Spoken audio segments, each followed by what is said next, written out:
Weeks passed. The town of Ashbourne returned to its quiet routines, but Detective Marcus Hale couldn't let go. The files haunted him at night. Every missing person, every report, every whispered rumor of the Watcher twisted through his mind like a labyrinth he couldn't escape. Elena Cross, equally restless, pressed him to dig deeper, her own curiosity fueled by the mystery of Daniel's disappearance and the faint hope that he might still be alive, or that his fate could be understood. One evening, as the sun dipped behind the gnarled trees lining Ashbourne streets, Marcus received an anonymous call. A low, distorted voice hissed through the receiver. "If you want answers, come alone." Midnight, the old bell tower. His hand trembled slightly, though he tried to hide it. The bell tower had stood abandoned for decades, its silhouette looming over the town like a silent sentinel. He hung up and called Elena.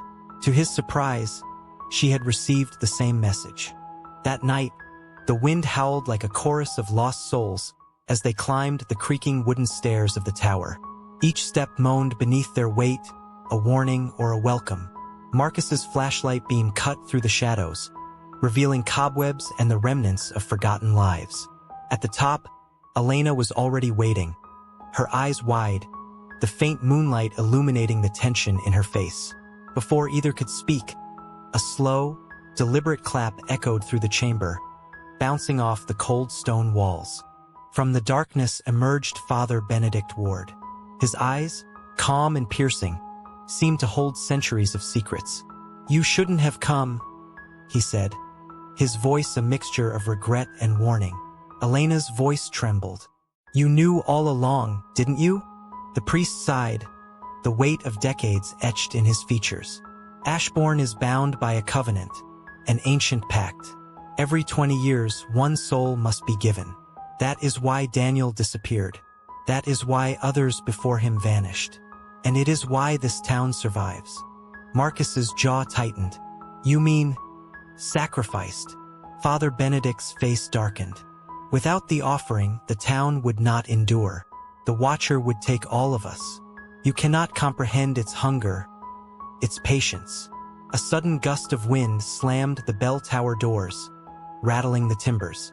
Shadows twisted unnaturally across the walls. And then, from the darkness, the Watcher emerged. It was not a man, nor beast, but a shifting silhouette, its form rippling like smoke. Tall, faceless, and impossibly fluid, it exuded a presence that pressed on their minds, heavy and suffocating. Marcus instinctively raised his gun, though even he knew its bullets could not touch such a being. The Watcher's voice shattered the silence, brittle and echoing like broken glass. "The cycle continues. Daniel is mine, and when 20 years pass, another shall follow." Elena froze, every instinct screaming to flee, but Marcus gripped her arm. The shadow moved closer, consuming the corners of the room. Father Benedict dropped to his knees, muttering prayers that seemed to barely disturb the air around them.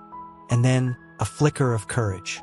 Elena stepped forward, clutching the torn piece of Daniel's jacket she had discovered in the collapsed mine. She held it aloft, trembling but resolute, as if it were a beacon of defiance. The Watcher recoiled slightly, its form trembling. For the first time, silence fell over the tower. In that heartbeat, Elena understood. Daniel had fought back. His defiance, though unseen, had left traces, marks in the mine, remnants of his will. It was enough to weaken the Watcher, if only for a moment. "We are not afraid of you," she shouted. The shadow shuddered violently, its form distorting into jagged, impossible angles. The bell above screeched as if in protest. Father Benedict's prayers rose in desperation, his voice cracking, but Elena's courage held firm. The Watcher let out a final, ear-splitting screech and vanished into nothingness. The tower fell silent. Marcus lowered his weapon, his chest heaving. Elena's hands shook, but her stance remained defiant. Father Benedict stared, horror etched deep into his features. "It will return. It always returns," he whispered, voice trembling. Marcus turned to him, eyes blazing with determination. "Not if we end it. Not this time." They searched the tower until dawn, but there was no trace of the Watcher, only the memory of its presence and its chilling words etched into their minds. The town of Ashbourne slept, oblivious to the darkness that had nearly claimed 2 more souls. Yet in the deepest shadows, in the corners where moonlight never touched, something stirred. The Watcher wasn't gone. It waited, patient and eternal, its hunger as boundless as the night itself.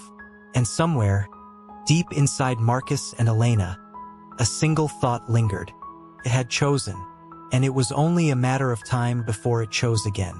And as the town of Ashbourne slept peacefully that night, none of them knew the truth. The Watcher wasn't gone. It was waiting, watching, choosing.